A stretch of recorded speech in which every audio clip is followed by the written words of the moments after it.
Hi friends, फिर से अभी जाते जाते मैं इस माह में कुछ लोगों के सवाल थे सर अक्टूबर नवंबर में ये ग्राफ्टिंग्स हो सकती है क्या।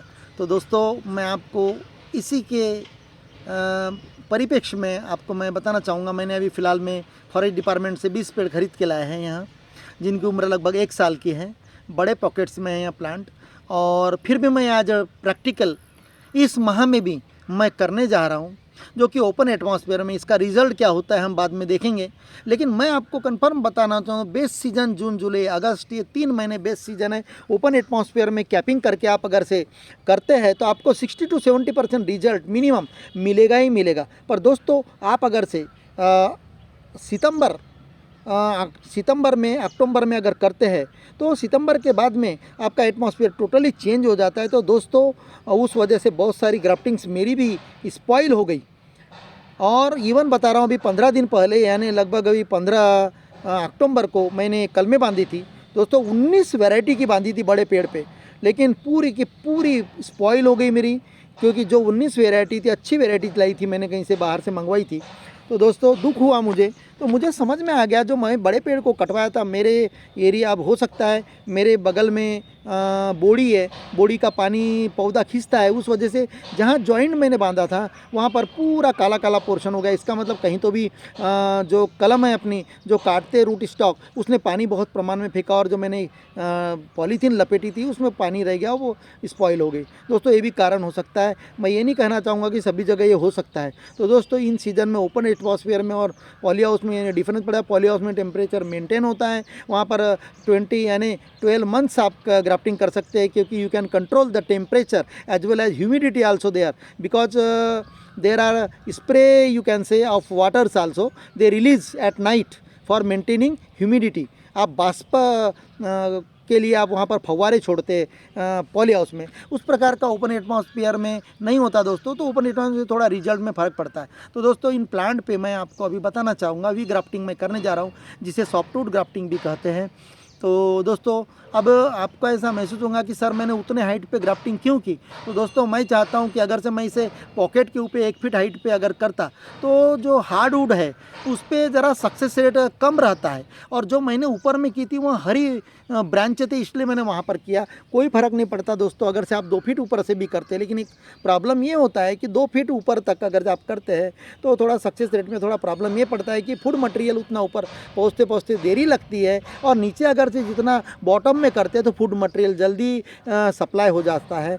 तो यहाँ एक रीज़न है, पर कोई फ़र्क नहीं पड़ता दोस्तों। मैंने 5-5, 10-10 फीट पे भी हम बांधते हैं, ऐसा कुछ नहीं है, लेकिन थोड़ा बहुत तो ज़रूर 10 से 20% फ़र्क पड़ेगा आपको, कोई बात नहीं। तो इसमें मैंने 2 फीट के 2-2.5 फीट ऊपर से मैंने यहाँ वी ग्राफ्टिंग बांधी है। आपको मालूम है कि सायन किस प्रकार सिलेक्ट करना, मेरे भी यूट्यूब चैनल पे ऑलरेडी, मेरे वीडियो प्लेलिस्ट में already how to select scion, कलमें कैसी चुनी जाए, ताज़ी कलमें एज वेल एज आप प्रोसेसिंग कलमें किस प्रकार चुना जाए, इसकी वीडियो है, आप जाइए देख लीजिएगा।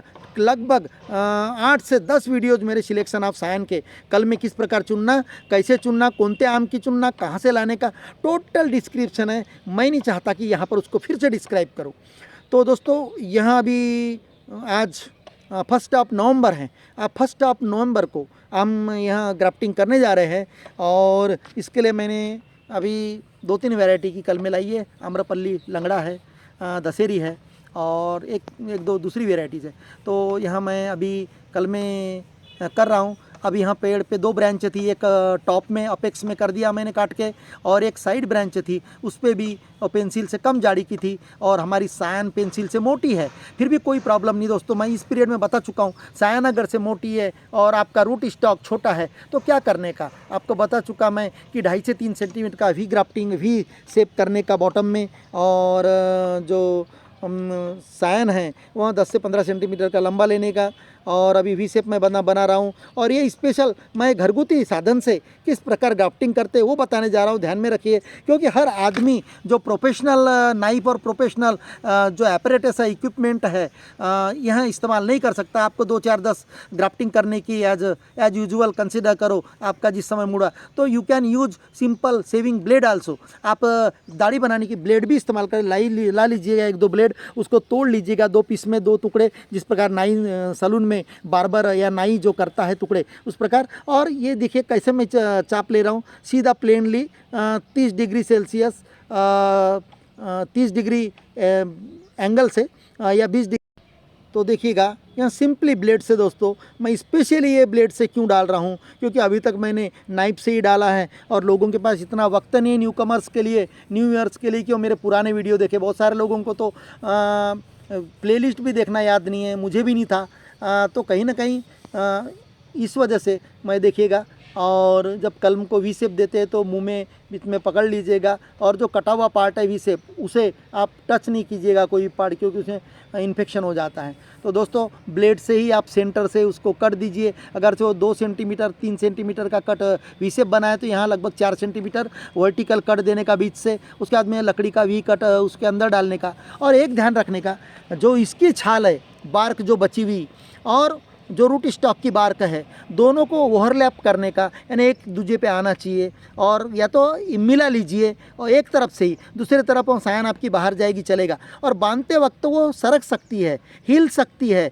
तो जो बार्क है इधर उधर जा सकती है। तो बांधते वक्त तो पहले ढिलाई से बांधिएगा ताकि बराबर शिफ्ट हो जाए, और उसके बाद में डबल रिपीट में टाइटली एयर टाइट करके डबल बांध लीजिए, ऊपर से नीचे तक या तो नीचे से ऊपर तक ऐसा बांधते हुए ला लीजिएगा। तो दोस्तों इसके लिए अगर से सॉफ्ट वुड है तो इसके लिए आप 0 mm का प्लास्टिक इस्तेमाल कीजिए, और हार्ड वुड है जैसे नीचे का जो हार्ड पोर्शन है उस पर अगर ग्राफ्ट करते हैं तो मोटी झिल्ली इस्तेमाल कीजिए। मोटी झिल्ली से टाइटनेस ज़बरदस्त आता है। सॉफ्ट जो 0 mm का जो प्लास्टिक है उसका उतना ये नहीं आता। तो हार्ड वुड पे जब भी करते हैं तो 50 माइक्रोन का पॉलीथीन इस्तेमाल कीजिए, जिसमें इलास्टिसिटी हो। मार्केट में जो पॉलीथीन की शॉपिज रहती है वहाँ पर बोरी नुमा, जैसे बोरी जो रहती है चावल वगैरह भरने की, उस प्रकार की बोरियाँ वहाँ पर मिलती है।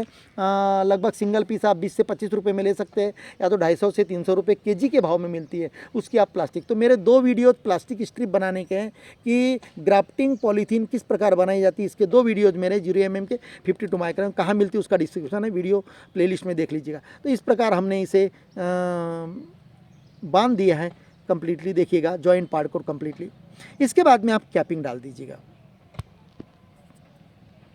तो दोस्तों इस एक प्लांट पे हमने 2 ब्रांच, एक ब्रांच थी ज़्यादा की, अपेक्स के स्ट्रेट वाले को भी बांध दिया, और ये साइड ब्रांच पे। तो अभी हम इसको आपको 20 दिन के बाद में लगभग दोस्तों हम इसका रिजल्ट बताएंगे कि क्या हुआ करके, क्योंकि अभी भी लोग पूछ रहे हैं कि सर रिजल्ट, तो मैं बता चुका हूँ। देख लीजिएगा यहाँ 20 से 25 दिन हो गया इसको इसे बांधा था, और इसी पीरियड में इसके साथ मैंने कम से कम 20 से 25 कलमें बांधी थी। तो यहाँ एक ही सक्सेस हुई 20 में से लगभग, विचार कीजिए आप। अब दोस्तों इसके बाद में हाउ टू टेक प्रिकॉशन। अब यहाँ ग्राफ्टिंग जो बढ़ रही है, अंकुर जो बढ़ रहा है उसको ही बढ़ने दीजिएगा, और इसके जो जूना पेड़ है, जो ओल्ड पेड़ है जिसे रूट स्टॉक कहते हैं, उस पर कि कोई भी स्प्राउटिंग